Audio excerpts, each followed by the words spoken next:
దాని ప్రకటన చేశారు. చేసినాక ఇవాళ మనం ఒక కార్యాలయాన్ని వాళ్ళు ఇక్కడ నిర్మించుకోవటం, ఆ తర్వాత ఇక్కడి నుంచే మన రైతు బిడ్డ దానికి చైర్పర్సన్ అవ్వటం, ఇవాళ అమిత్ షా గారి చేతుల మీదుగా ఇవాళ దాన్ని మనం ఓపెనింగ్ చేసుకోవటం అనేది నిజంగానే చాలా సంతోషం.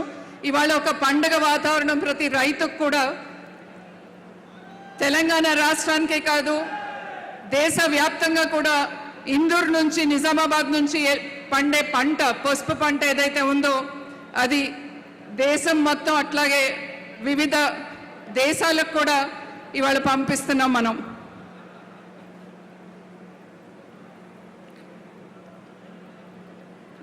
మన ఎంపీ ధర్మపురి అరవింద్ గారు పసుపు బోర్డు తీసుకొస్తానని చెప్పి అందరికీ బాండ్ పేపర్ ఇస్తే చాలా మంది ఎగతాళి చేసిన వారు ఉన్నారు. కానీ వారు ఎవరు ఎన్ని మాటలన్నా ఏమి చేసినా వారు ఏదైతే మాట ఇచ్చారో ఆ మాటకి కట్టుబడి ఇవాళ మనకి ఆ బోర్డును తీసుకురావటమే కాకుండా ఆ కార్యాలయాన్ని మన ఇందూరులోనే ఓపెన్ చేయటం, దానికి చైర్పర్సన్గా మన రైతు బిడ్డ అయిన పల్లా గంగారెడ్డి గారిని నియమించడం నిజంగానే వారి పట్టుదలకి ఇదొక నిదర్శనం. ఇవాళ కేంద్రంలో ఉన్న మన ప్రభుత్వం రైతులకి ఎంతో చేస్తూ ఉంది.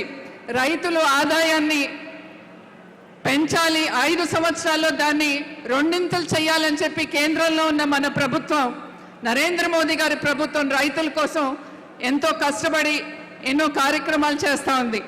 అలాగే ఇవాళ తెలంగాణ రాష్ట్రంలో ఇవాళ ఇందూరులో ఇవాళ ఇక్కడ పసుపు బోర్డుని ఏర్పాటు చేయటం, దీనికోసం ఎన్నో రాష్ట్రాలు కూడా ఎదురు చూసే, అది తమిళనాడు అయితే మహారాష్ట్ర అయితే మా దగ్గర ఏర్పాటు చేయాలన్నారు. కానీ మన పార్లమెంట్ సభ్యులు పట్టుబట్టి ఆ బోర్డుని ఇక్కడ మనం ఏర్పాటు చేసుకోవటం జరిగింది.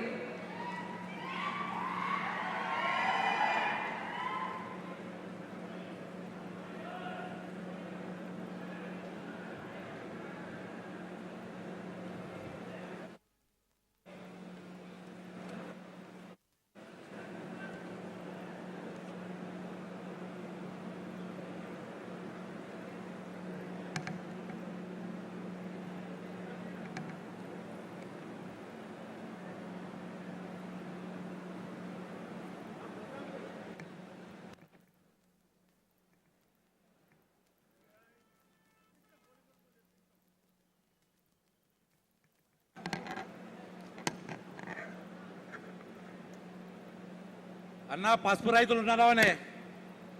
పసుపు రైతులు ఉన్నారా? పసుపు రైతులు ఉంటే మన కార్యాలయం ప్రారంభమైంది, ఎంత జోసి ఉండాలి అన్నా. మన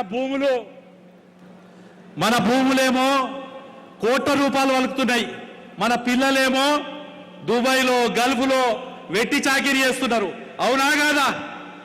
ఇవాళ పసుపు బోర్డు వచ్చిన తర్వాత మన బతుకులు మారుతాయి అన్నోళ్ళు భారత్ మాతాకి, భారత్ మాతాకి. ఎంతో మందిని చూసినామన్నా మన రాజకీయ నాయకుల్ని, ఎన్నో పార్టీలను చూసినాం, ఎంతో మంది ముఖ్యమంత్రులను చూసినాం. కానీ మాటిస్తే తప్పకుండా బాండ్ పేపర్ రాసి అగో గదే పసుపు బోర్డు, గాయన్నే అరవింద్ గట్టిగా చప్పట్లతోని ఆయనకు మద్దతు తెలుపుతామా? గట్టిగా అందరు కూడా. అన్నా నాకు తెలుసన్నా పసుపు రైతు పడ్డ కష్టం, ఆ కష్టానికి ప్రతిఫలమే ఒక బోర్డు ఏర్పాటు చేస్తా అన్నాడు. కానీ ఇలా బోర్డే కాదు, దాని ఆఫీసు, దాని చైర్మన్ ఇందూరు పసుపు రైతు బిడ్డని చేసిండు అన్న. ఆఫీసు కూడా ఇందూరు గడ్డ మీద పెట్టాడు. కాబట్టి అసంటోన్ని ఆశీర్వదించడానికి ఇంత దాకా వచ్చిన మీ అందరికీ ధన్యవాదాలు చెప్తూ మరొక్కసారి కూడా, ఎందుకంటే అమిత్ షా గారు ఈ ప్రోగ్రాం అక్కడి నుంచి కూడా నడుస్తుంది, అక్కడ కూడా చూస్తున్నారు. కాబట్టి భారత్ మాతాకి, భారత్ మాతాకి. అన్న పోలీస్ అన్నలకు చెప్తున్నా, ఈడికేది కాదు, ఆడ ముబారక్ దగ్గర కూపన్పల్లి దాటినాయి, ఇంకా లైన్లున్నాయి, వేలాది మంది ఉన్నారు. ఇందూరు పట్టణం నుంచి ఇంకా వేలాది మంది రోడ్ల మీద ఉన్నారు. ఈ సభా స్థల దగ్గర అక్కడ వెనుక ఉన్న చెట్ల దగ్గర ఉంటారో ఎక్కడ ఉంటారో అందరినీ ఈ గ్రౌండ్ లో కలవడి చేయవలసిందిగా గౌరవ పోలీస్ అధికారులకు విజ్ఞప్తి చేస్తున్నాను. నేను మరొక్కసారి చెప్తున్నా, ఇది ఏ పార్టీది కాదు, ఏది ఏ వ్యక్తిది కాదు. ఇది మా రైతు అన్నది, మా పసుపు రైతు అన్నది 50 ఏళ్ల కళ ఈ రోజు నెరవేరుతున్న సందర్భంలో. కాబట్టి మీ అందరికీ చెప్తున్నా, తాతలు కలలు కన్నారు, తండ్రులు పోరాటం చేశారు, మన కళ నెరవేరింది ఈరోజు. కాబట్టే మీకు చెప్తున్నాను, గట్టిగా 2 చేతులతోని చప్పట్లు కొట్టి మన కళ నెరవేర్చిన నరేంద్ర మోడీకి గట్టిగా చప్పట్లు కొట్టురి. మరి నరేంద్ర మోడీకి ఒక్కడికి కొడితే సరిపోతుందా అన్న? బాండ్ పేపర్ రాసిచ్చి గుండాల చేతిలో ఎన్నోసార్లు అలా ఇంటి మీద దాడి చేసిరు, కారు మీద దాడి చేసిరు, తన మీద దాడి చేసిడు. అయినా వెనుకకి రాకుండా మనకు పసుపు బోర్డు తెచ్చిన అరవింద్కు గట్టిగా చప్పట్లు కొట్టురన్న. ధరంపూరి అరవింద్ నాయకత్వం, ధరంపూరి అరవింద్ నాయకత్వం అంతే ఉంటుందా అన్న?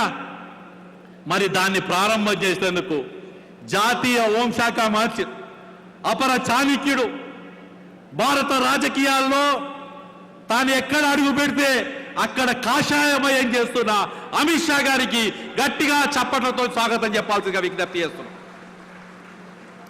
అన్నా, మనం కొట్టే చప్పట్ల సప్పుడు మన ఊర్లల్లా భార్యలు, భర్తలు, కొడుకులు, తండ్రులు గల్ఫ్ పోయి, దుబాయ్ పోయి వాళ్ళ ఆడ కష్టపడుతుంటే, మనోళ్ళ బాధపడుతుంటే చూసేటోళ్ళ కళ్ళు, వాళ్ళ కడుపు కొంచెమన్నా కానీ ఆ బాధ తగ్గేటట్టుండేటట్టు గట్టిగా కూడా ఒకసారి భారత్ మాతాకి, ధరంపూరి అరవింద్ నాయకత్వం, అమిత్ షా గారి నాయకత్వం, నరేంద్ర మోడీ నాయకత్వం అన్నా మీ అందరికి కోరుతున్నా పేరు పేరున.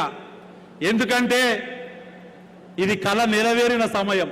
చాలా మంది రైతులు అడుగుతున్నారు, అరే రాజకీయ నాయకులంటే కేవలం మనకు హామీలు ఇచ్చి ఎలక్షన్లో ఓట్లు వేయించుకుంటారు తప్ప ఇట్లా బాండ్ పేపర్ రాసి పసుపు బోర్డు ఏర్పాటు చేసి దానికి చైర్మన్ మనోని చేసి ఆఫీస్ ఇలా మొదలు పెడతారని ఎవరు అనుకోరన్నా. నిజంగా కూడా